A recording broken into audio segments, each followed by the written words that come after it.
Carlisle's motto is, "Be just and fear not," but it could just as easily be, "Expect the unexpected." Predicting the future when it comes to the Blues is plainly a fool's game.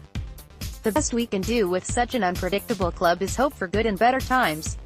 So here are 10 wishes for a prosperous 2019-21. Before plunging into financial and political goings-on, a first New Year wish is simple.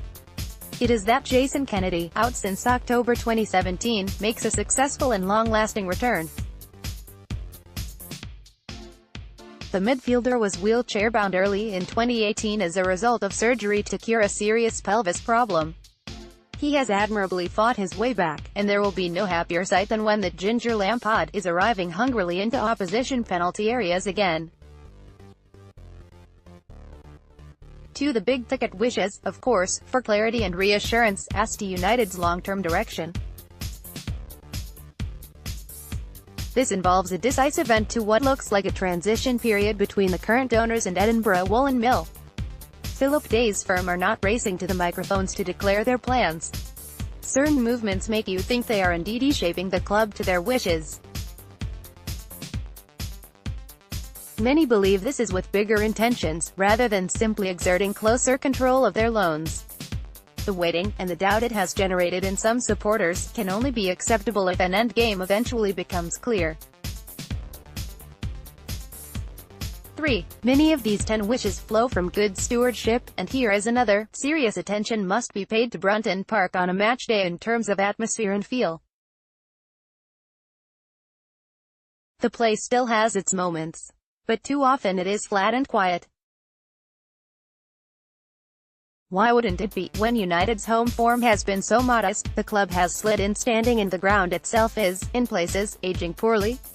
It is down to those in the directors' seats, and those closer to the grass, to make Carlisle's HQ more vibrant.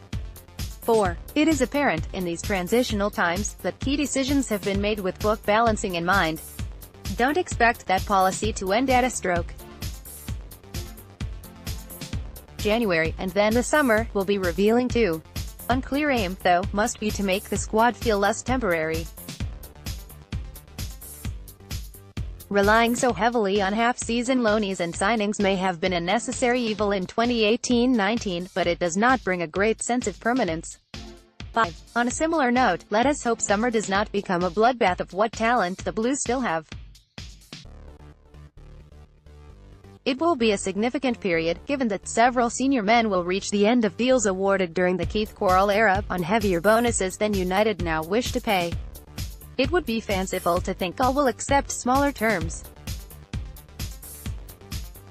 But it would be good to imagine Carlisle could still offer a certain premium to keep top operators such as Jamie DeWitt, their best player in 2018.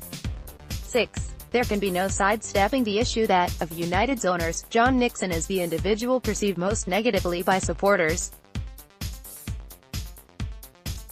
This remains a serious image problem for one of Carlisle's most influential people.